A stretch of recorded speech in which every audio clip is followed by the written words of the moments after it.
Hello दोस्तों, स्वागत है आपका हमारे यूट्यूब चैनल मरीन वर्ल्ड में। दोस्तों, आज के इस वीडियो में मैं आपको बीएससी नर्सिंग एंट्रेंस एग्ज़ाम के बारे में डिटेल में जानकारी दूंगा।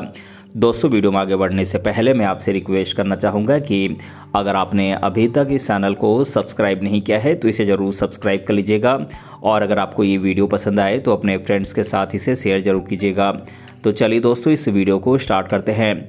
दोस्तों, बीएससी नर्सिंग एंट्रेंस एग्ज़ाम एक महत्वपूर्ण कदम है उन स्टूडेंट्स के लिए जो नर्सिंग के क्षेत्र में अपना कैरियर बनाना चाहते हैं। ये एंट्रेंस एग्ज़ाम नेशनल लेवल पर अलग अलग नर्सिंग कॉलेजेस और यूनिवर्सिटीज़ के द्वारा आयोजित की जाती है। इसका उद्देश्य स्टूडेंट्स को नर्सिंग की पढ़ाई के लिए सेलेक्ट करना होता है।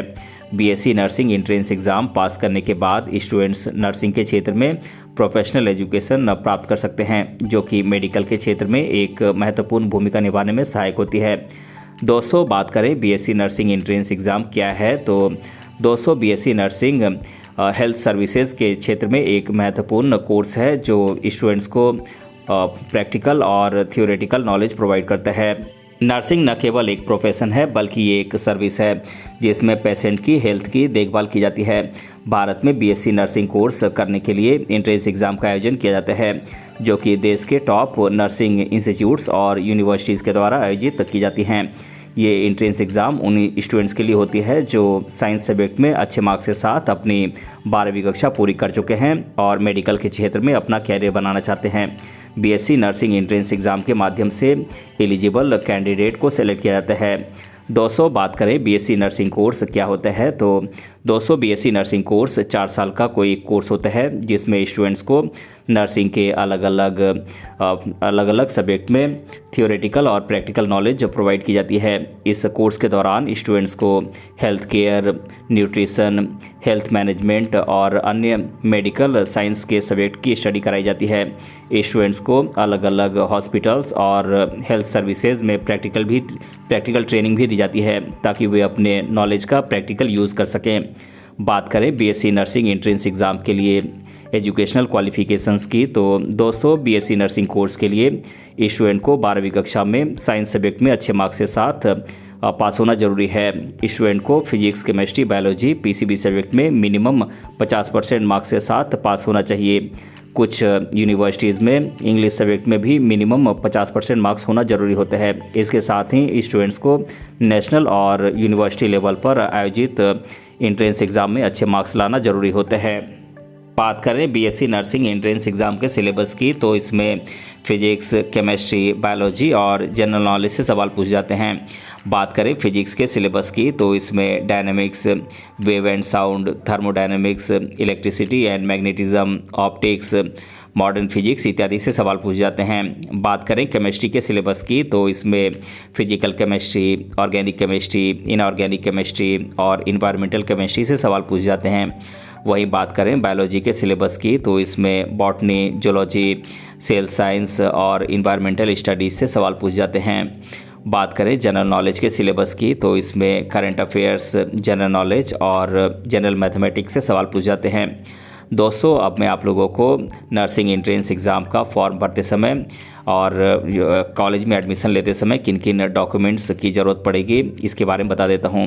ये डॉक्यूमेंट्स हैं आपके क्लास 12th के मार्कशीट और सर्टिफिकेट, आपके क्लास 10th के मार्कशीट जो कि आपके डेट ऑफ बर्थ को प्रूफ करेगी। दोस्तों, इसके अलावा आपके एंट्रेंस एग्ज़ाम की एडमिट कार्ड की ज़रूरत होगी, आपके कलर पासपोर्ट साइज़ फ़ोटोग्राफ की ज़रूरत होगी, आपकी कैटेगरी सर्टिफिकेट की ज़रूरत होगी ताकि ये पता चल सके कि आप किस कैटेगरी से हैं। इसके अलावा आपके फ़ोटो आईडी प्रूफ की ज़रूरत होगी।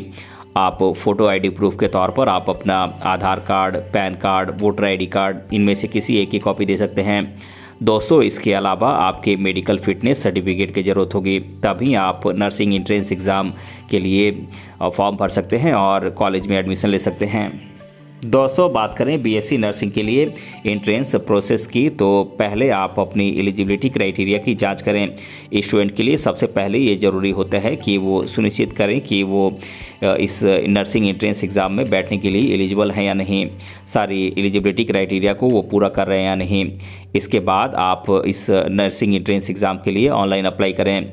इंस्टीट्यूट के ऑफिशियल वेबसाइट पर जाकर आपको ऑनलाइन अप्लाई करना होगा। इसके बाद आपका एंट्रेंस टेस्ट होगा ऑनलाइन रजिस्ट्रेशन करने के बाद स्टूडेंट्स को बीएससी नर्सिंग में एडमिशन के लिए एंट्रेंस एग्ज़ाम में बैठना होता है।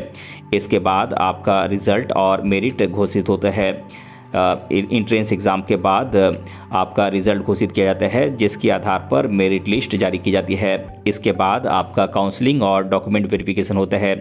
दोस्तों, मेरिट लिस्ट में सेलेक्टेड स्टूडेंट्स को काउंसलिंग प्रोसेस में पार्टिसिपेट करना होता है, जहां पर स्टूडेंट्स की सारी डॉक्यूमेंट्स वेरीफाई किए जाते हैं। दोस्तों, इसके बाद आपको कॉलेज में एडमिशन लेना होता है। डॉक्यूमेंट वेरिफिकेशन पूरे होने के बाद स्टूडेंट को कॉलेज और सीट अलॉट कर दी जाती है और फीस पेमेंट करने के बाद एडमिशन प्रोसेस पूरी हो जाती है।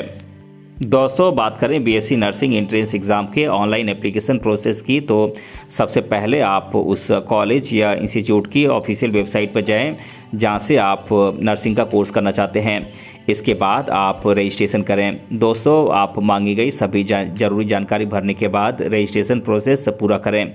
इसके बाद आप नर्सिंग एंट्रेंस एग्ज़ाम का एप्लीकेशन फॉर्म भरें। दोस्तों, एप्लीकेशन फॉर्म में मांगी गई सभी जानकारी आपको ध्यानपूर्वक सही भरनी होगी, या जैसे कि आपका personal detail, address, educational qualifications इत्यादि आपको भरना होगा। दोस्तों, इसके अलावा इसके बाद आपको ज़रूरी डॉक्यूमेंट्स अपलोड करने होंगे।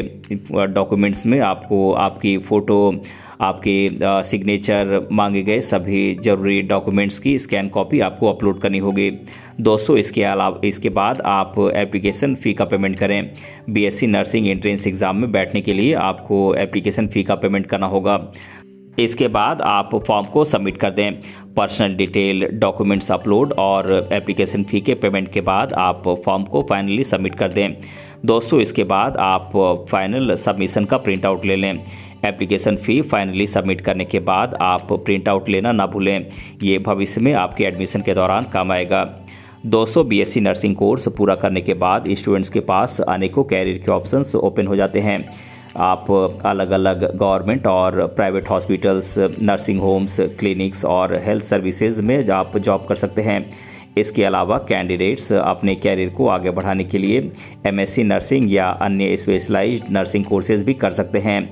बीएससी नर्सिंग करने के बाद नर्सिंग के क्षेत्र में बड़ी संख्या में जॉब के अवसर मौजूद होते हैं, जैसे कि staff nurse, nursing administrator, clinical nurse, nursing tutor इत्यादि के जॉब अवेलेबल होते हैं। दोस्तों, अब मैं आप लोगों को बीएससी नर्सिंग एंट्रेंस एग्ज़ाम से रिलेटेड स्टूडेंट्स के द्वारा अधिकतर बार पूछे जाने वाले प्रश्नों को आप लोगों के साथ एक एक कर डिस्कस कर देता हूं। पहला सवाल है, क्या BSc nursing entrance exam tough होती है? तो जी हाँ दोस्तों, ये एग्ज़ाम टफ होती है, लेकिन इतनी भी नहीं कि आप इसे क्रैक नहीं कर सकते हैं। इसके लिए सही तैयारी और रणनीति से इसे क्रैक किया जा सकता है। दूसरा सवाल है, क्या बीएससी नर्सिंग एंट्रेंस एग्ज़ाम में कोई निगेटिव मार्किंग होती है? तो जी हाँ दोस्तों, बीएससी नर्सिंग एंट्रेंस एग्ज़ाम में निगेटिव मार्किंग का प्रावधान है। तीसरा सवाल है, बीएससी नर्सिंग कोर्स की फ़ीस कितनी होती है? तो दोस्तों, बीएससी नर्सिंग कोर्स की फ़ीस कॉलेज पर निर्भर करती है। गवर्नमेंट कॉलेजेस में फ़ीस कम होती है, जबकि प्राइवेट कॉलेजेस में ये अधिक होती है। चौथा सवाल है, क्या बीएससी नर्सिंग के बाद फॉरेन में जॉब के अवसर होते हैं? तो जी हाँ दोस्तों, बीएससी नर्सिंग कोर्स करने के बाद आप फॉरेन में अच्छी सैलरी के साथ नर्सिंग की जॉब पा सकते हैं। इसके लिए आपको कुछ एक्स्ट्रा क्वालिफिकेशंस की ज़रूरत होती है। तो दोस्तों, आज के इस वीडियो में मैंने आप लोगों को बीएससी नर्सिंग एंट्रेंस एग्ज़ाम क्या है इसके बारे में डिटेल में बताया है। दोस्तों, अगर आपको ये वीडियो पसंद आया है तो अपने फ्रेंड्स के साथ इसे शेयर ज़रूर कीजिएगा, और अगर आप चैनल पर नए हैं तो इसे ज़रूर सब्सक्राइब कीजिएगा। मिलते हैं अगले वीडियो में किसी अन्य टॉपिक के साथ, तब तक के लिए धन्यवाद।